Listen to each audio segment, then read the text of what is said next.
नमस्कार, म भीमप्रसाद पौडेल सिक्किम गान्तोकबाट हजुरहरूको समक्षमा एउटा अहिलेको जल्दो बल्दो चर्चा परिचर्चा घाँस काट्दा दाउरा काट्दा गोरु जोत्दा सबै कुराहरूमा एउटा चिज भाइरल भएर आएको छ।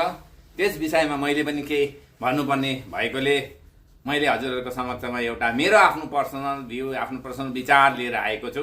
र अहिले इन्डियामा एकजना हाम्रो युवा भाइले एउटा यस्तो खालको एउटा ककरोच भन्ने एउटा भारतीय जनता पार्टी अरे ककरोच जनता पार्टी भनेर एउटा एप्स खोल्नु भएको रहेछ।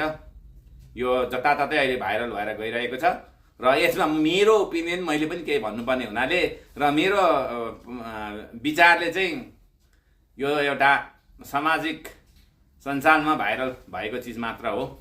यो एउटा ठुलो कुरा चाहिँ होइन पटक्कै मलाई लाग्छ। र यसको यो फन्डिङ कहाँबाट छ अनि यो मान्छे चलाउने मान्छे कुन पार्टीमा बिलोङ गर्नुहुन्छ है र उहाँको मकसद के छ अनि उहाँहरू कुन पार्टीमा थियो र अहिले उहाँको पार्टी कस्तो भयो। सर्वप्रथम त त्यति मात्रै भने बुझ्नेले श्रीकण्ठ नबुझ्नेलाई खुर्पाको भेट।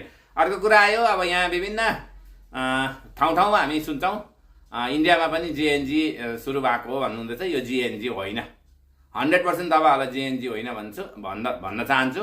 किनभने उहाँको मेम्बरसिप उहाँ कुन पार्टीमा बिलोङ गर्नुहुन्थ्यो र उहाँको पार्टी कस्तो भएको छ भन्ने कुरो हामीलाई सबैलाई थाहा छ। जो पनि पोलिटिकल इन्ट्रेस्ट हुनुहुन्छ त्यो उहाँहरू सबैलाई थाहा छ। अब विशेष गरी म के जोड्न आएको छु भने जुन अहिले यो सोसल मिडियामा व्यापक रूपमा भाइरल भइरहेको छ, अवश्य पनि हुन्छ।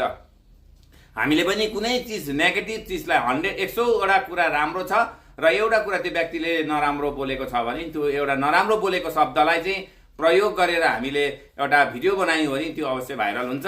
र यो सोसल मिडियामा अहिले मान्छेहरूले त्यस्तै प्रकारको भिडियोहरू मात्रै हेर्नुहुन्छ र राम्रो खालको इन्फर्मेटिभ भिडियोजहरू कसैले हेर्नुहुन्न, आधी कल्चरमा उहाँले छोडिहाल्नु भयो, बेकार भनिहाल्नुहुन्छ। तर वास्तवमा के हो भन्दाखेरि यो अब हामीले यसलाई ठुलो हामी यसमा एउटा नयाँ पार्टी जन्मिएछ। अब मोदीको भन्दा ठुलो पार्टी इन्डियामा जन्मिएछ, उहाँको भन्दा बेसी ठुलो मेम्बरसिप भयो। भोलि मेरो पनि हुनसक्छ। म भीमप्रसाद पौडेल सिक्किम गान्तोकको पनि थाउजन्ड मिलियन्स फेसबुकमा सब्सक्राइब आउला, थाउजन्ड मिलियन्स फलोवर्स गर्ला। अहिले त 14K छ।